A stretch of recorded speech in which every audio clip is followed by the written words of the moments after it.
Haven't started the Harbor Freight wood chipper for at least 6 to 8 months. Today we're gonna start it up again. Still have last year's gas.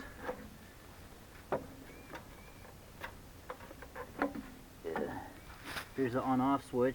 I'm gonna turn it to on. That way's on, this way's off. So off, on. To start it, we're gonna put it fuel is going to be turned on, and the choke is going to be to start. Throttle all the way to the left is on, all the way to the right is off, so we're going to go about quarter way on.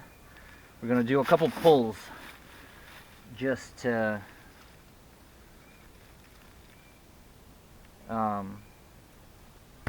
get the fuel in there.